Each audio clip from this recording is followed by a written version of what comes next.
Bonjour à tout le monde, est-ce que vous allez bien? J'espère que vous allez bien. Vous êtes avec Twisseng Prime. On va continuer à apprendre le français. Alors, dans la vidéo d'aujourd'hui, nous allons travailler sur les expressions idiomatiques françaises. Mais nous allons mettre l'accent sur une de ces expressions. Cette expression que nous allons voir, c'est une expression qui est couramment utilisée par les locuteurs de la langue française, que ce soit pour les non-natifs et les natifs même. Alors, cette expression peut prendre trois sens différents selon ses contextes d'emploi. C'est l'expression qui dit « je t'en prie » ou « je vous en prie ». C'est au moment où on utilise le tutoiement ou le vouvoiement. Alors, pour mieux comprendre l'emploi de cette expression, on va passer à ces trois sens majeurs qu'on peut justement attribuer à cette expression. Le premier sens que peut prendre cette expression, c'est pour justement donner une autorisation à quelqu'un de faire quelque chose. À partir d'un exemple, on parvient justement à mieux comprendre. Lorsque un enseignant qui est en classe est en train d'enseigner, ça peut arriver qu'il y a certains élèves qui sont en dehors de la classe, qui sont en train de toquer. Eh bien, l'enseignant peut leur dire « Entre, s'il vous plaît, je vous en prie ». Cette expression « je vous en prie » qu'il vient justement d'utiliser, c'est pour leur donner une autorisation d'entrer en fait de pouvoir étudier avec les autres. Ça, c'est le premier sens. Dans le second sens que peut prendre aussi cette expression « je t'en prie » ou « je vous en prie », c'est pour interdire à quelqu'un de faire quelque chose.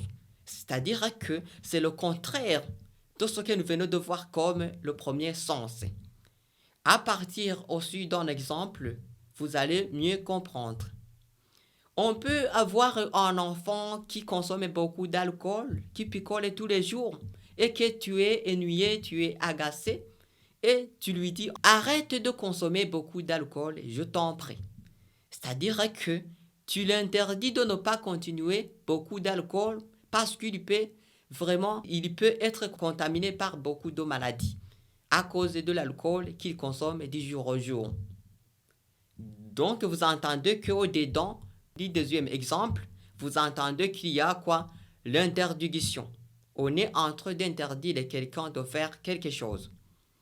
Pour le troisième sens, que peut prendre aussi l'expression « je t'en prie », c'est au moment où on veut donner une réponse à quelqu'un qui vient de te remercier. Ça peut arriver que tu viens de rendre service à quelqu'un et lui, il a l'intention de te remercier en disant par exemple « Merci mon ami de me rendre son service ».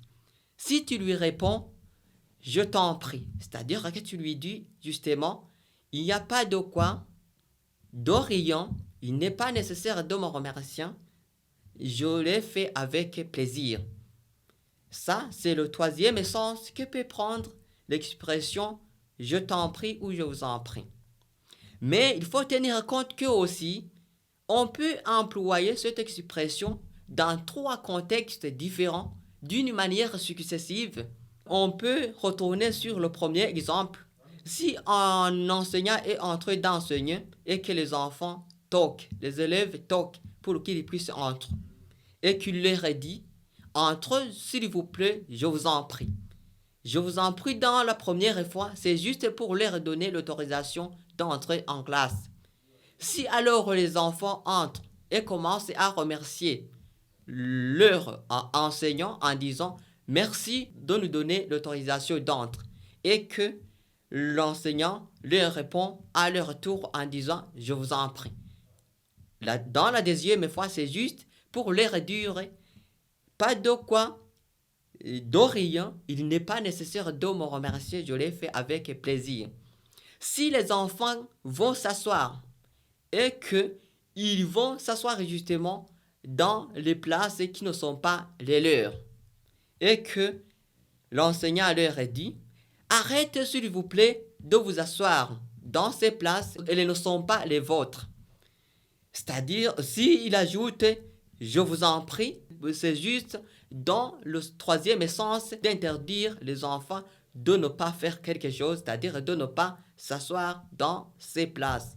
Vous comprenez que cette expression peut être utilisée 3 fois successives dans la même phrase, mais tout en prenant 3 sens différents.